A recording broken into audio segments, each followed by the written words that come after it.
Queremos saber cómo pulsamos hoy para transformar el mañana. El pulso y la trama.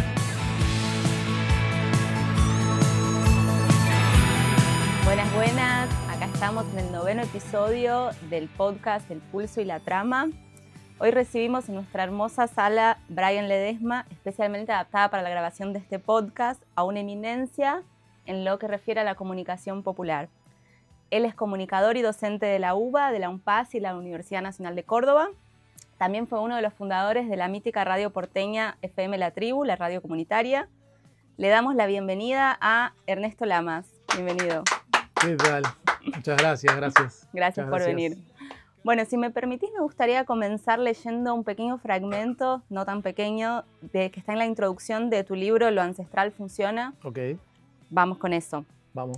En este mismo instante, a la hora en que abriste el libro de papel o digital, mientras estás leyendo estas primeras líneas del prólogo, una radio comunitaria emite sus ondas en algún lugar del mundo. Deja preparar el mate y echa leña al fuego para calentar la sala de FM del Monte en Quimilí, Santiago del Estero, Argentina. Mientras chequea en su teléfono un comunicado del movimiento campesino que denuncia desmontes y elige los temas musicales que pondrá en el programa Abya-Yala. En Nazareno, provincia de Salta, a 3.300 metros de altura sobre el nivel del mar, donde está FM Ocán de Inti Guayra Pacha, gestionada por el pueblo Coya, encienden el transmisor y la consola. Pacientes y médicos del neuropsiquiátrico Villa d'Herbo en Montevideo, Uruguay, están atentos a la luz roja que dice aire en la radio Vilar de Voz. Una corresponsal de radio Cancha para la Pampa de Cochabamba, Bolivia, revisa que el grabador digital tenga batería para poder hacer el móvil de exteriores desde el mercado de frutas y verduras. ¿Seguís leyendo? Hace una pausa. Bueno, y así sigue. Excelente el libro y las escenas y todo lo que comunican ahí, ¿no? Y me gustaría empezar la entrevista con vos preguntándote ¿qué es la comunicación popular? Bueno, un poco es eso, ¿no? Quise comenzar el prólogo con radios que conozco, con gente que conozco, compañeras y compañeros, que un día decidieron que tenían no solamente derecho a buscar información, sino también a difundir información.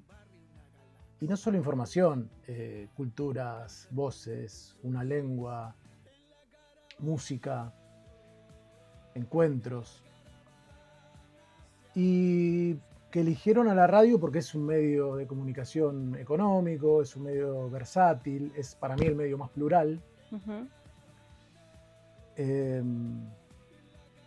Y ahí arranco, justamente vos en tu lectura me hiciste acordar de la DEO, nombrás a la DEO, que es una compañera del movimiento campesino de Santiago del Estero, que además es de la comunidad Lule Vilela, que para mí es un ejemplo muy claro de, vos me preguntás qué es la comunicación popular, bueno, cómo el pueblo se hace de un derecho, lo ejerce, pero crea un medio de comunicación para poder llevar adelante ese derecho.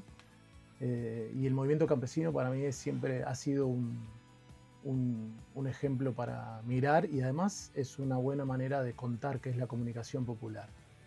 Un movimiento social que reúne más de 20.000 familias, que están organizados hace más de 25 años, que intentan por todos los medios estar en los diarios, en la radio, en la televisión de su provincia, en Santiago del Estero, para contar lo que hacen, para reivindicar sus luchas, para defender su lengua, para contar sus deseos, ¿no?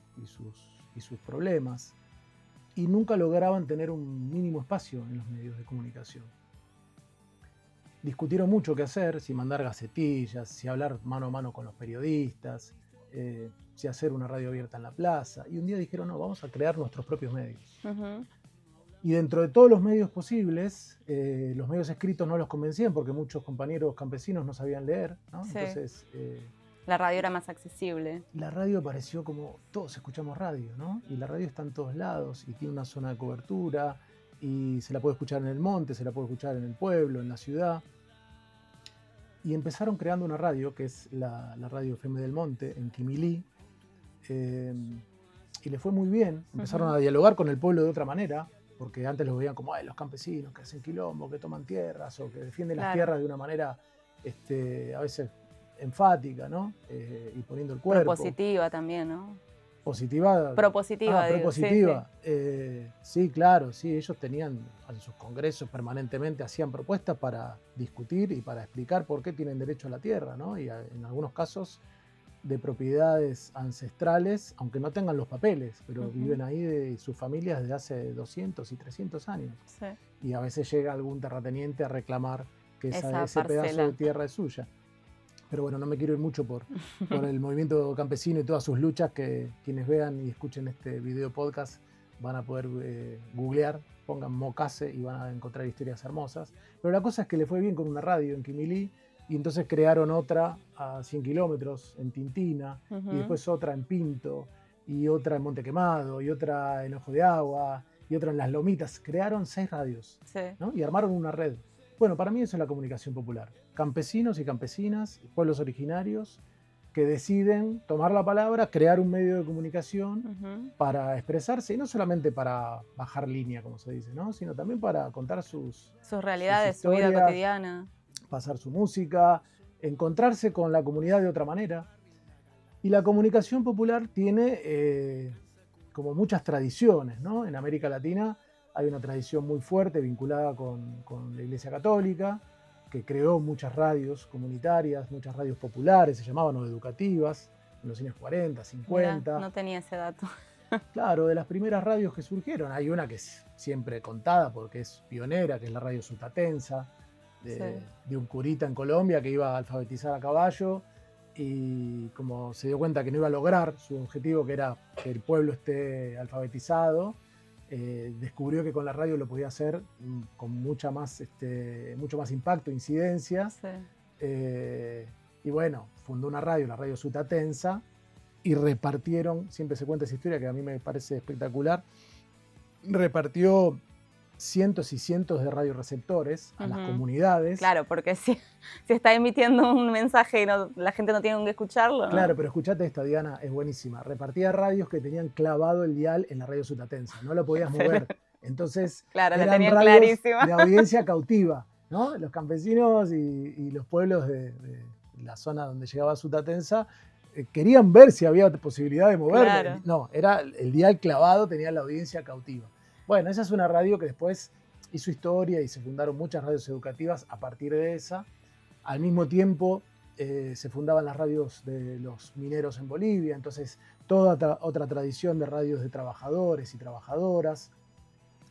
Más adelante, en los años 50 y 60, se crean las radios insurgentes, que acompañan a los movimientos revolucionarios de América Latina, sobre todo en Centroamérica, ¿no? Hay radios que acompañaban a las guerrillas o a personas que estaban luchando contra dictaduras. Y ya después, en la democracia, cuando vuelve la democracia a buena parte del Cono Sur, que sufrimos dictaduras, Brasil, Bolivia, Paraguay, Chile, Uruguay, Argentina, ante la ausencia de marcos regulatorios que permitiesen este tercer sector de la comunicación, además de las públicas estatales y las privadas comerciales, muchos movimientos sociales o personas, a veces organizadas, a veces no, crearon medios propios y sobre todo radios, ¿no? Por esas características que decíamos antes, ¿no? Que es más económica, que como es más hubo plural. una disputa ahí por el dial, ¿no? Hubo una disputa. Porque además, una cosa es que vos puedas crear una radio, que puedas emitir tu programa, pero después está ahí la disputa para que la llegada, el alcance, a dónde se escucha, a quién, porque me contabas esta historia del cura, y a mí se me vino a la cabeza lo primero, las radios evangélicas, ¿no? Hoy en día. Vos vas a Brasil, por ejemplo, en un interior o un suburbio o cualquier lugar lejos del área de alcance de los medios masivos de comunicación, ¿no? Intentás sintonizar alguna radio que no sea, y está la radio evangelista. Sí. Porque hay una disputa y ¿no? ¿Cómo queremos llegar un mensaje? ¿Cómo hacemos? Es un fenómeno de toda América Latina, las radios confesionales o religiosas, y los evangélicos han ganado mucho terreno en todos los países. Bueno, precisamente porque ven que es un medio que tiene una llegada, ¿no? Y una incidencia en las comunidades muy fuerte. No las definiría como radios comunitarias. No, no, claramente, por eso... Claro, son radios que tienen un objetivo que es respetable, ¿no? Que es de una mirada, de una corriente dentro de las religiones que lleva su palabra a partir de un medio electrónico. Pero concentrémonos en Argentina Sí, sí, sí. para terminar esto que te estaba diciendo de las tradiciones, ¿no? La católica educativa, la de los trabajadores, las insurgentes, las radios participativas. Y después toda una gama de participantes posibles. Vos ahí nombrabas en el prólogo, por ejemplo, las radios en neuropsiquiátricos, las radios escolares, las radios sindicales, las radios de pueblos, las radios hechas por periodistas o comunicadores que definen que no pueden estar o no quieren estar en medios comerciales o en los medios públicos y crean medios cooperativos o comunitarios o populares. Y hubo todo un fenómeno en la región que acompañó esa irrupción masiva de radios, que fue la pelea por tener marcos regulatorios que reconozcan que la sociedad civil, la ciudadanía, tiene derecho a gestionar medios propios, ¿no? Sí. Y eso se logró con años de lucha y con metodologías distintas en cada país. Acá en Argentina, pensá que estuvimos 25 años de la democracia con una ley que dejaron los militares. Sí. Pero bueno, cuando se logró la ley, ya eso ha marcado un antes y un después y es un piso desde el cual discutir nuevos marcos regulatorios que habrá que tener. Pero ahí ya se reconoce que hay un derecho de un tercer sector de la comunicación a gestionar medios propios. Yo creo que dentro de lo que es la comunicación popular, las radios se han destacado, pero ahí podríamos incluir un montón de variantes de hacer comunicación y cultura, ¿no? Como puede ser desde medios de comunicación hasta el centro cultural, hasta una biblioteca popular, hasta grupos de música o de baile popular. Bueno, creo que concentrémonos a los medios de comunicación popular. O sea, si tendrías que, no sé, 3 características que sí o sí tiene que tener un medio para que sea considerado un medio de comunicación popular. Tienen que ser participativos. Sí. ¿Sí? Tienen que tener una gestión democrática. Tienen que estar abiertos a la comunidad. No tienen que tener fines de lucro, pero pueden ser empresas, ¿sí? Sí. No es lo mismo, decimos siempre, sin fin de lucro que con fin de pérdida, ¿no? O sea, podés no tener fin de lucro, pero gestionar recursos es distinto, y pagar salarios y tener buenas infraestructuras y tener buenos equipos. Ser de propiedad social, esa es una característica clave, ¿no? Que no tenga dueños o dueñas. Vos decías antes que soy fundador de una radio, de FM La Tribu. Este año La Tribu cumple 37 años al aire. Wow.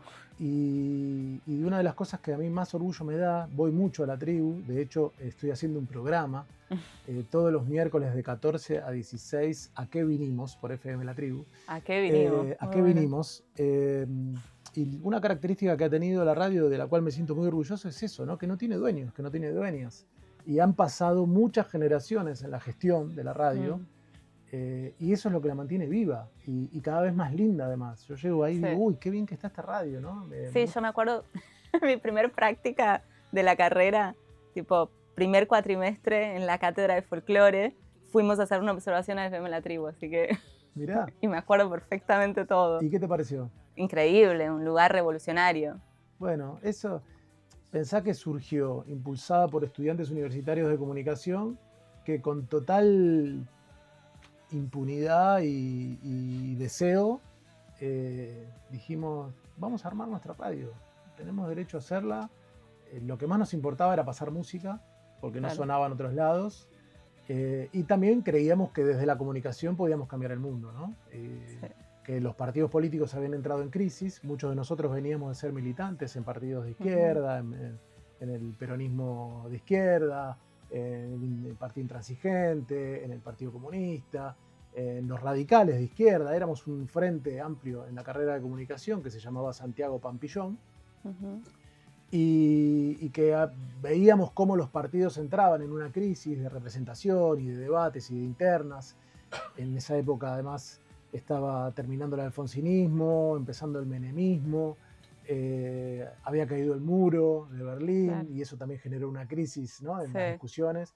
Y dijimos, bueno, por la comunicación también se pueden hacer cambios, ¿no? Podemos transformar las sociedades desde la comunicación, profundizar la democracia desde la comunicación. Desde la comunicación. Eso también es comunicación popular, ¿no? Que es el pueblo ejerciendo un derecho a la comunicación para expresarse, porque la palabra nos constituye y es Sí. importante, y tratar desde esa expresión cambiar un sistema que nos parece injusto. En el libro también hay una cita que me encantó, que dice, lo comunitario es la derrota del ego. ¿Es posible eso, derrotar al ego? Bueno, por lo menos hay que intentarlo, ¿no? Yo creo que sí, porque lo comunitario prioriza siempre lo colectivo. Lo comunitario trata de construir una fuerza del colectivo, ¿no? Una fuerza de el que se hace viral o del influencer, ¿no? Que son esos conceptos que ahora están tan de moda. Ahí el triunfo, la incidencia, la realización siempre es colectiva, ¿no? Siempre es construyendo con el que tenés al lado, con la que tenés al lado, pensando de manera comunitaria. Y por supuesto querés que a los programas les vaya bien, querés que tus podcasts tengan un montón de escuchas, querés que si haces una fiesta con la radio se llene de gente, y eso puede tener que ver también con una realización que uno dice, bueno, me siento bien, nos fue bien con este programa que hicimos, qué buena convocatoria a una fiesta o a este concierto. Pero quizás un ego colectivo. es una felicidad colectiva, ¿no? Esa idea de no se puede ser feliz en soledad. Creo que las radios comunitarias tienen eso, ¿no? Yo cuando hablo con jóvenes o con gente que está pensando en hacer medios, les digo, prueben siempre hacerlo colectivamente, ¿no? No imaginen esa salida individual que supuestamente te va a permitir una fama y una manera de vivir económicamente aceptable, asociada con un rostro o con tu viveza o tu talento individual, que si lo tenés, ponelo en función de un colectivo, vas a ver que eso va a funcionar mejor, ¿no? De hecho, estamos haciendo este video podcast y somos un colectivo, somos un equipo, no es que estás vos, vos sola no podrías hacerlo, necesitas de un armado. Bueno, vos te toca un rol de conducción, a otro de edición, a otro de pensar un guión, a otro de la escenografía, a otro de la filmación, a otro de la postproducción, de la difusión. Bueno, esos procesos colectivos para mí tienen que ver con la derrota del ego, ¿no? Con no sentirse indispensable o infalible, saber que la compañera puede tener una idea mejor o que va a alimentar tu idea, ¿no? Y la va a construir como algo superador. Es linda esa frase, es una frase de Mariano, un compañero de Radio Sur de la ciudad de Buenos Aires. Sobre la cuestión de la democracia, que me parece que en este contexto político es especialmente importante seguir defendiendo, ¿cuál es el rol de los medios comunitarios y de la comunicación popular para recuperar la importancia, ¿no? De reivindicar la idea de democracia? Es que está en discusión, ¿no?, el concepto de democracia. Porque tenemos un presidente en este momento que manda leyes al Congreso, cuando el Congreso se las devuelve aprobadas está todo bien, y cuando el Congreso le dice que no, dice igual no lo voy a hacer, ¿no? Con la universidad en particular. Soy docente universitario y estamos atravesando un momento muy complicado, ¿no?, de la construcción de la democracia a partir de pedir una ley para reivindicar un presupuesto, ¿no? Los medios de comunicación son parte de la democracia y los medios comunitarios tienen un rol ahí clave. ¿Ustedes qué les pasa acá con la comunidad, por ejemplo?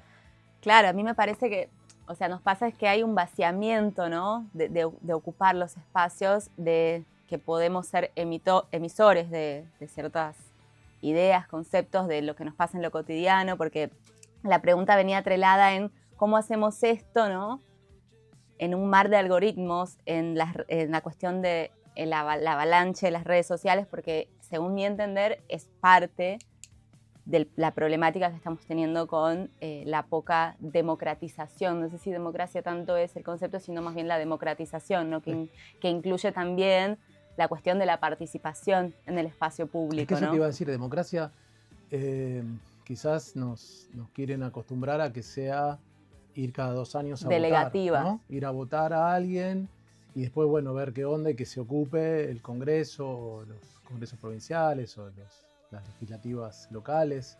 Que se ocupe otro, Eh, en definitiva, y que uno no y hacerse democracia cargo. es mucho más, ¿no? Democracia es participar en la cooperadora de la escuela, en el centro comunal, en los centros comunitarios, en las escuelas, en la universidad, y no solamente en los momentos de la elección, ¿no? En una asamblea o en una votación de representantes. También para, bueno, para discutir hacia dónde van los proyectos, hacia dónde va la comunidad. Y en eso los medios de comunicación juegan un rol clave, y los medios comunitarios en particular, que son los que permiten que las comunidades accedan a los micrófonos, ¿sí? Porque voz tiene todo el mundo, ¿no? Esa idea Claro. de la voz de los sin voz a mí no me gusta, pero voz pública, ¿cuántos tienen voz pública? ¿No? Hay que encontrarle la vuelta para que haya medios que sean coherentes con su misión, con esto que vos me preguntabas antes de características de los medios comunitarios. Bueno, para mí una central es de ser de puertas abiertas, ¿no? Y que más allá de las opiniones que puedan tener quienes están gestionando el medio, vos permitas que la comunidad se exprese Libremente. y que eso sea parte de una construcción democrática. Yo ahí dudo mucho de esa idea de los prosumidores, ¿no? Que a veces en la universidad hay algunas corrientes muy optimistas, podríamos decir, que consideran que como ahora todo el mundo puede crear sus propios contenidos y irradiarlos, eso ya te permite, ¿no? Tener una voz pública o una libertad de expresión. Claro. No O es igualdad de comparable- condiciones. No es comparable que yo haga una editorial todas las mañanas con un celular y lo suba como un mini podcast a algún lado, con el poder que puede tener un multimedios que tiene 200 medios para irradiar la misma opinión de una persona que es igual que yo, que quizás está tan formada como yo, Sí. pero que al trabajar en un espacio con esa capacidad de multiplicación, por supuesto va a tener otra llegada, otra visibilidad. Sí, sí, sí. Y ahí yo creo que los medios comunitarios, para volver a tu pregunta, tienen el desafío de estar cada vez más enredados, ¿no? Y de construir lógicas que estén articuladas y no tan aisladas. Hay experiencias, a mí me gusta mucho una experiencia que está sucediendo ahora mismo en el conurbano, que se llama Cruce, que es una alianza entre radios comunitarias y radios universitarias, ¿sí? Donde está FM en Tránsito, la radio de la Universidad General Sarmiento, la radio Freeway, la radio de la Universidad de Avellaneda, que han armado una red entre muchas radios para compartir programación y por lo tanto también compartir audiencias y coberturas. Y me parece que por ahí hay un camino, ¿no? Claro, la clave sería la colaboración, porque es a la pregunta que estábamos antes, ¿no? Actuar aislados, quizás frente a un otro que es tan mucho más poderoso, estamos en desventaja si vamos solos. Y la podemos asociar también con tu pregunta sobre el ego. El ego, ¿no? sí, a eso me refería, sí. Así como hay ego de personas, también podríamos decir que hay ego de proyectos, ¿no? Y que tal proyecto se siente distinto, superior o que puede tener más resultados de manera individual. Y yo creo que ahí los proyectos tienen que articularse. En una etapa anterior, cuando todavía existía algo que se llama Ministerio de Cultura, me acuerdo que se copió, no sé si es la palabra, pero bueno, se inspiró Argentina en algo que hizo Brasil, que son los puntos de cultura, y llegó a haber acá más de 200 puntos de cultura que articulaban ahí a medios comunitarios, a bibliotecas populares, a centros culturales, a organizaciones libres del pueblo, ¿no? De las comunidades, y lograban armar ahí como, ¿no? Un entramado entre la comunicación, la cultura, las actividades comunitarias. Para mí eso es la democracia. Si la democracia es solamente elegir a un presidente, y bueno, estamos en problemas porque difícilmente además un presidente pueda expresar la diversidad política y cultural de un pueblo, ¿no? Y en algunos casos, cuando esos presidentes están más pensando en culturas foráneas, como el presidente que tenemos ahora mismo, que ha viajado mucho más a Estados Unidos y a Israel que a las provincias de Ujú. Argentina. Bueno, yo pretendo tener otros espacios de la democracia que a mí me representen, que me permitan expresarme, que me permitan Debatir. desarrollar actividades, encontrarme con otros, aprender, crecer. Y bueno, eso creo que ahí hay un rol clave que juegan los medios comunitarios. Estaba pensando en esta cuestión de los algoritmos y las redes sociales que estábamos hablando en el intervalo, porque hay una idea, ¿no? Una falacia de que todos pueden ser esto de creadores de contenido, ¿no?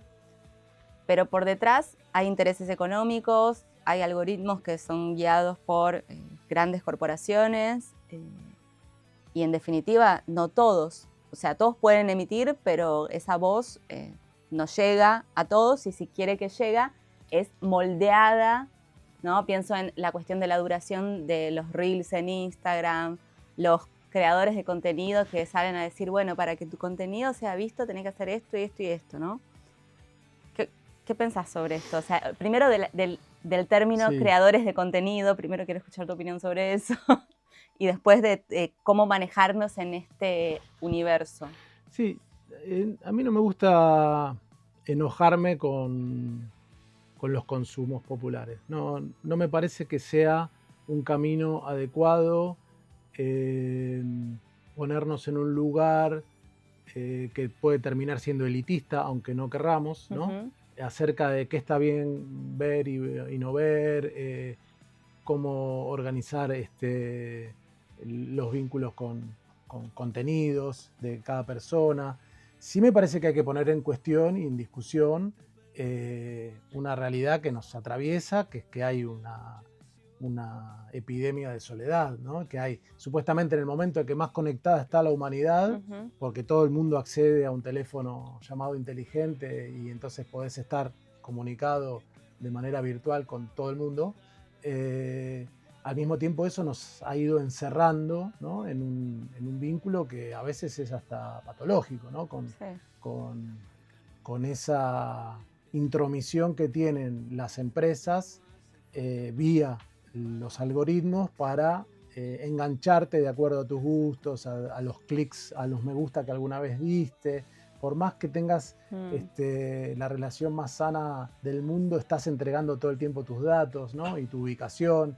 Pero Y quizás porque no hay una política pública o una ley que controle eso, porque si vos pensás, bueno, hace no sé cuántos años atrás, ok, eran los medios masivos de comunicación, la tele, la radio, los periódicos impresos, bueno, salió la ley de medios, ¿no? sí, Y ahora tendríamos que estar bueno, pensando en normativas porque el sistema comunicacional cambió. sí, estoy de acuerdo y está bien la relación que haces. Por ejemplo, uno dice, bueno, pero ¿qué puede ayudar una ley? Bueno, la ley de medios audiovisuales puso una serie de requisitos a los medios para que, por ejemplo, pasen contenidos nacionales o música nacional, o para que las radios o los canales de televisión tuviesen sí o sí una cantidad de horas de producción propia y que no fuesen solamente repetidoras. Puso horarios para contenidos para menores y para no menores. Es decir, desde los marcos regulatorios vos podés también crear condiciones para favorecer algunos contenidos o algún tipo de política de desarrollo de un medio o no. Eso está claro. La ley de medios audiovisuales no controla o no tiene ningún tipo de competencia sobre Internet y las plataformas digitales y por eso hay que pensar una ley de la comunicación convergente. En algún momento eso tiene que suceder. Y sí me parece, coincido con vos, que un marco regulatorio pondría o debería poner algún límite a esa práctica de búsqueda de permanencia frente a una pantalla que sabemos que está diseñada porque lo que más les interesa a las grandes empresas de las plataformas es el tiempo de permanencia que uno tiene frente a la Nosotros pantalla. somos el producto, digamos. Y hemos leído ya y hemos escuchado varias veces cómo trabajadores de las grandes Google, Meta, cuentan, sobre todo ex trabajadores, ¿no? Cuentan los mecanismos por el cual buscan que la gente quede permanentemente frente La a pantalla. contenidos y al escroleo constante. Yo creo que ahí hay un marco regulatorio que pensar. Ahora bien, no creo que eso solucione todo. Y por eso, volviendo al comienzo de mi respuesta, creo que desde los sectores populares también hay que pensar en apropiarse de algunas herramientas y de escuchar lo que pasa en la comunidad y cuáles son, ¿no?, las búsquedas o los espacios de entretenimiento o las historias que convocan, y tratar de incidir también en ese camino, ¿no? ¿Y qué estrategias podemos tener entonces las organizaciones sociales y culturales comunitarias para ocupar las redes y que no sea solo una cuestión de contar lo que estoy haciendo, que no sea solo decir los eventos que vamos a hacer? ¿Cómo podemos hacer que eso sea más dialógico quizás?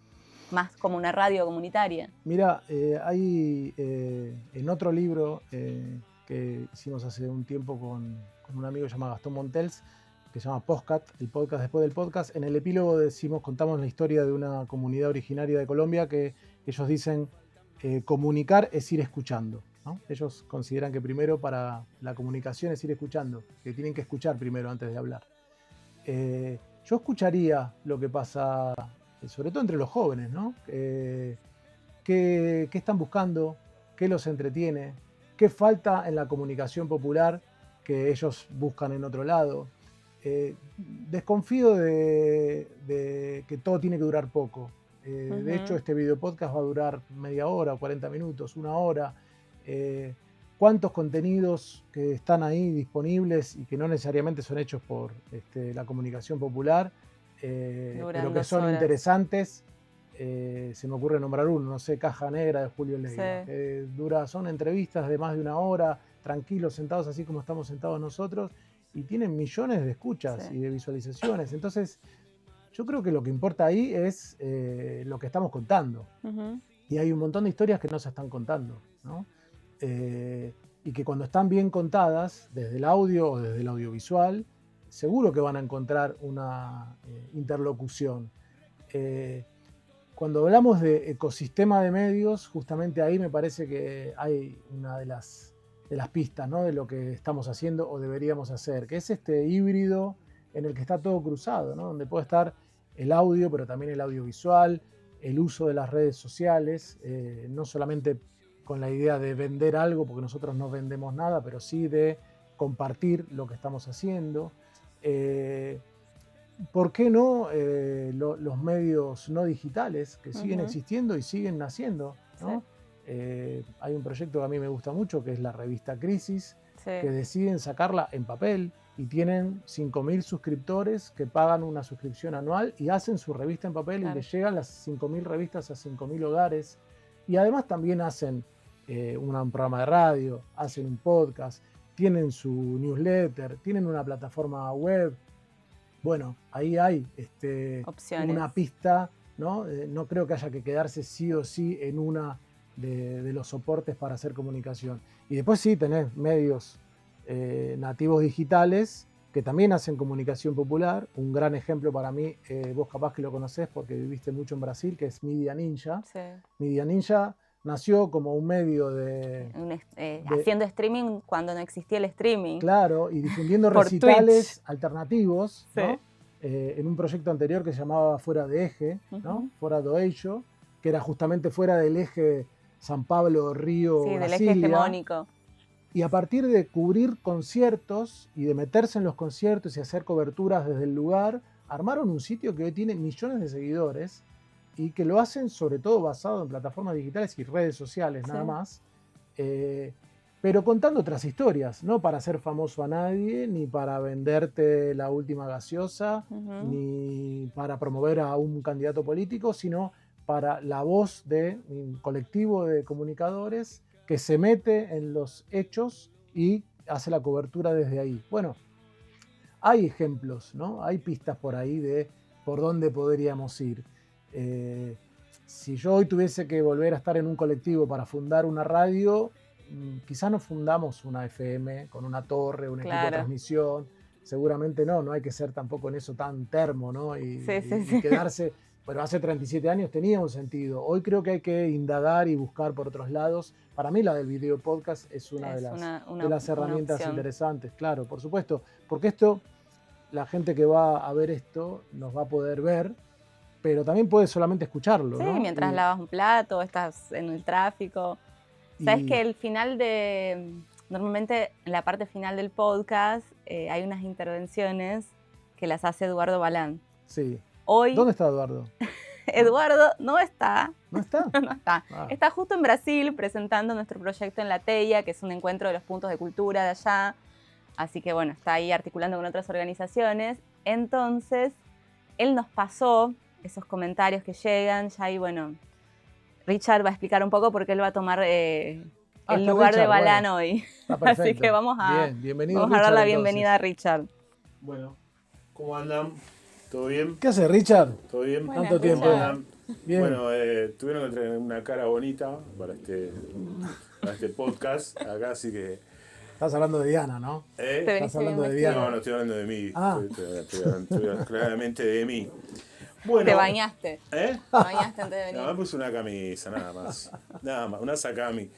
Bueno, el amigo Eduardo Balán anda allá por Brasil, así que nos dejó una cosita acá. Te cuento, Ernesto. Acá hay un grupo anónimo que se llama Los Imberbes y que siempre nos deja como algunas pintadas, algunos grafitis, algunos anónimos así cortados con papeles, cosas con frases, siempre todos contra nosotros, contra el culebrón.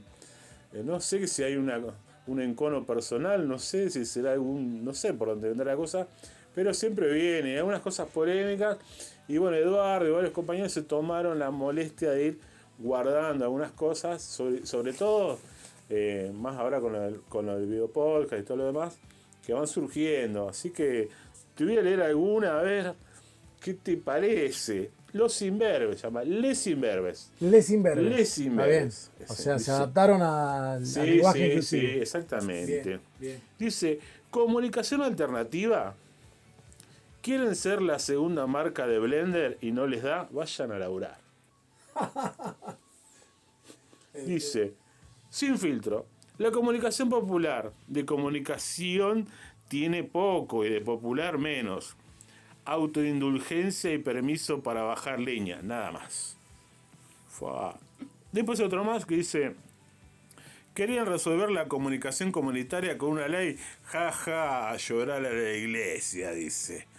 Y después tenemos una última acá que, bueno, me pasaron, dice, tenemos Kaplún, tenemos Jesús Martín Barbero, tenemos Prieto Castillo, tenemos Canclini, y los vecinos bien, gracias, ¿no? Dice acá. ¿Qué te parecen las cosas de estos muchachos? Esta última no lo entendí. Les voy a pedir a Les Imberbes que me expliquen más, pero bueno. Mira, tenemos Kaplún, Martín Barbero, Prieto Castillo, tenemos Canclini y los vecinos bien, gracias. Dice. Es así, o sea, quieren decir que están todos esos autores, Sí. los nombramos, los decimos, los defendemos, y los vecinos. Bueno, pero hay autores nuevos también, ¿no? Sí. Hay autores que están ahora mismo haciendo comunicación popular. Pero arranco por la primera que dijiste. Quieren ser la segunda marca de Blender y no les da, vayan a laburar, dice. Con todo respeto por Blender, ¿no? Y por todos los streaming y demás que, insisto, no me gusta pelearme con los consumos ni mirar desde un lugar de, no, eso está mal. Para mí, bienvenido. Todo lo que hace que la radio, que es un medio que yo amo, pueda seguir expandiéndose y creciendo, bienvenido. Cuando a mí viene alguno conservador de la radio y me dice, no, la cámara nos está arruinando.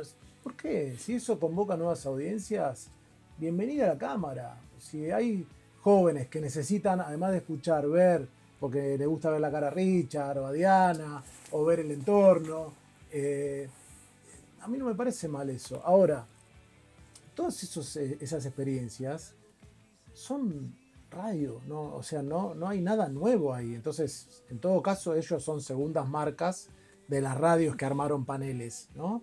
Porque el panel en la radio es un formato antiquísimo, se le decía tertulia, ¿no?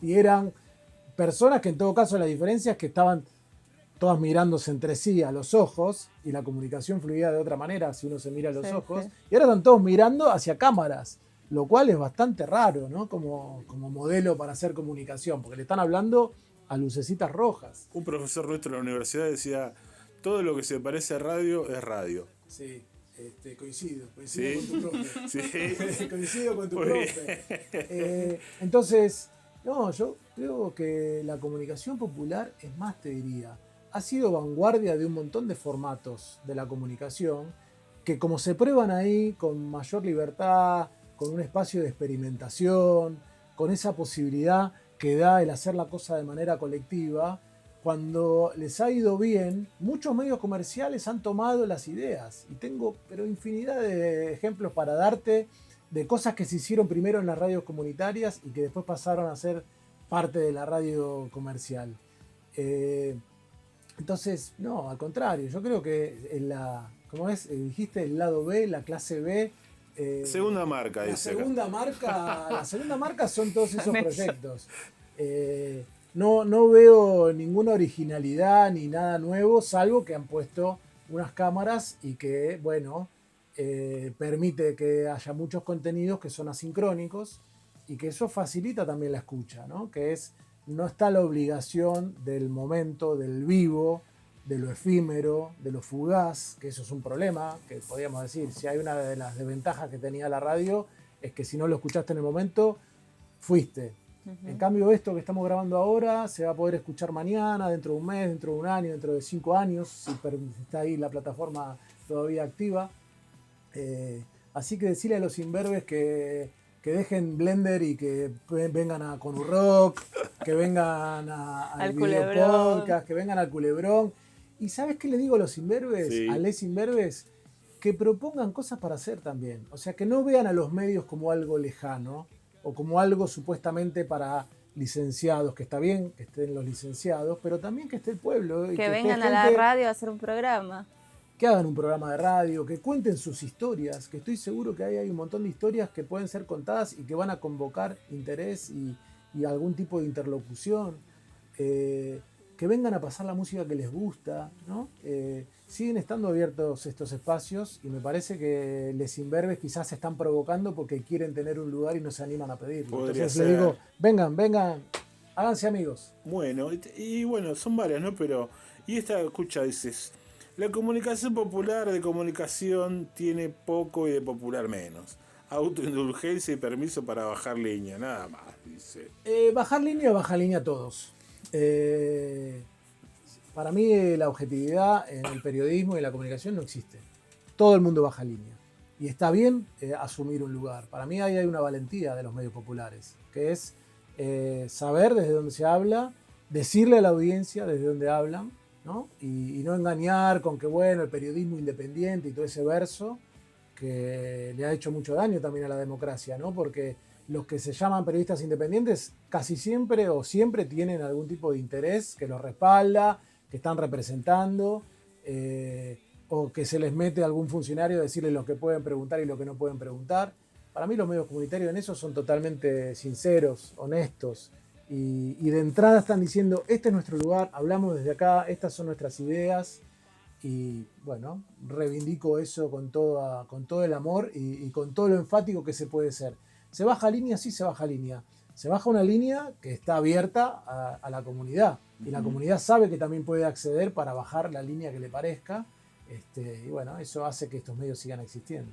Bueno, muchas gracias, Ernesto. Así que bueno. Gracias, Ernesto. Tenemos Regalito. un regalito. ¿Hay regalito? Una bolsita del Congreso Qué de bueno. la Vida Comunitaria del Conurbano y unos libros. Qué bueno. ¿Puedo abrir en cámara? Abrilos, por Perfecto. favor. No, capaz que venía con sorpresa de algo Es que no tiene que ser mostrado.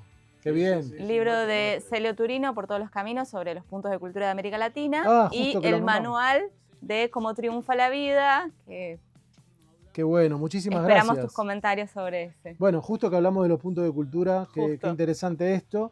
Y del manual, tengo que decir que Barrio Galaxia me ha acompañado muchos años en mis tareas de formador, así que estoy eternamente agradecido a las producciones que han salido de este espacio. Y bueno, acá ya veo que el tipo de diseño y de, ¿no? y de Sí. cómic es heredero de ese barrio Galaxia que tan bien le ha hecho a la comunicación popular. Así que Gracias, muchísimas Ernesto. gracias. Un Gracias. gusto.